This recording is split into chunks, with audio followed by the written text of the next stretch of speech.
Oke, Assalamualaikum warahmatullahi wabarakatuh. Gimana kabarnya hari ini? Sehat semua ya? Oke, alhamdulillah sehat semua.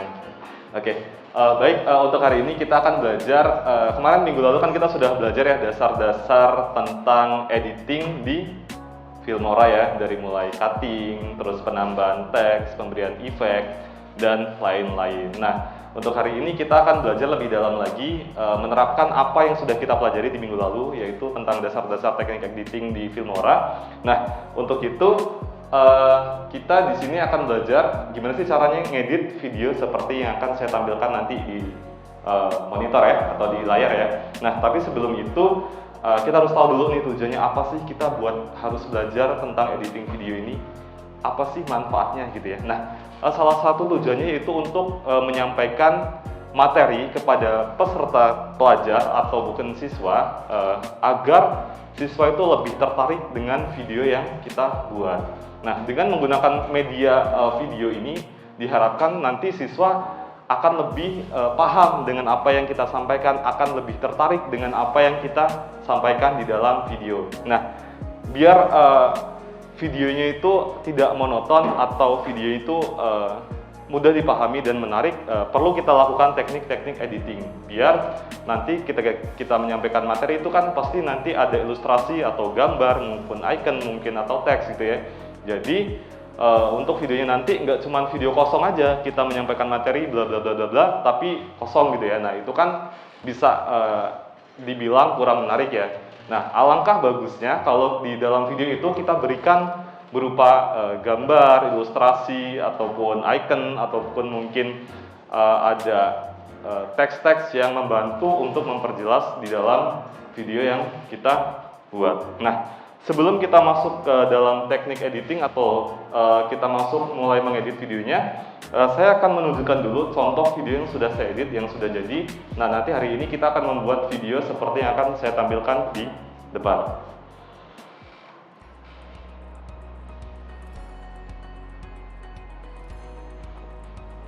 Oke, nah videonya seperti ini bisa kalian lihat terlebih dahulu atau bisa kalian saksikan. Perkenalkan, nama saya Putri Meilia Asmara dari Program Studi Pendidikan Matematika Universitas Teknokrat Indonesia. Di sini saya akan mempresentasikan esai saya yang berjudul Optimalisasi. Nah, di sini biasanya di dalam video itu ada opening ya, terus setelah opening dia ada perkenalkan diri ya. Nah, nanti diberikan teks. Nah, terus di sini ada judul dari videonya atau materi yang akan dia sampaikan, biasanya ada dituliskan. Nah, seperti itu ya. Nah, seperti yang saya bilang tadi, dalam sebuah video pembelajaran atau video materi itu alangkah bagusnya diberikan mungkin background yang menarik atau mungkin diberikan teks. Nah, ini salah satu contohnya seperti ini ya. Dan sampai saat ini matematika masih. Jadi siswa itu nanti akan lebih tertarik dengan video yang kita buat seperti itu.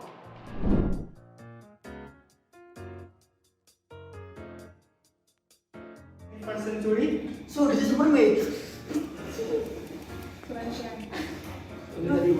So mermaid do exist, unbelievable. Wow, what's your name? I'm Hardy. Hardy. See? That's right, my hair pattern is really bad. No. Nobody replied. You're... That's about it. Bro, are you crazy or what? I'm not crazy. After all, how can anyone fall in love with an outfit like her? Mermaid juga. Mermaid is not Go out! Out! Grace menunduk takut. Jalan. Apparently, you dare to disobey my rules. Mainan dari Grace.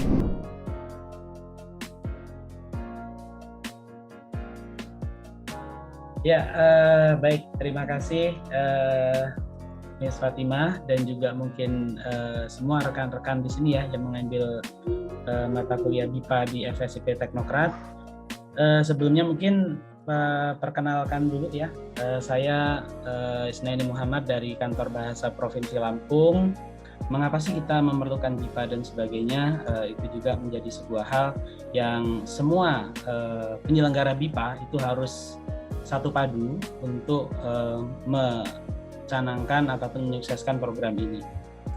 Ya, jadi dari yang pertama ini adalah pengenalan dari kami dulu ya. Tadi sudah saya sebutkan bahwa Kantor Bahasa Provinsi Lampung itu salah satu unit pelaksana teknis ya dari Kementerian Pendidikan dan Kebudayaan. Nah, di sini untuk pengembangan program bahasa Indonesia bagi penutur asing dalam penginternasionalan bahasa Indonesia. Nah, kalau nanti teman-teman semuanya itu mungkin nanti akan ikut seleksi di seleksi guru BIPA, itu biasanya Badan Bahasa sebagai lembaga bahasa nasional itu nanti akan mengumumkan seleksi-seleksi untuk menjadi guru BIPA. Nah, ini biasanya di Badan Bahasa. Nah, di mana tempatnya? Ini adalah kalau sekarang itu kita mengenal ada yang namanya Pusat Pengembangan dan Pelindungan. Kalau kita lihat di sini, ini beberapa struktur ya dari yang tadi sudah saya sebutkan.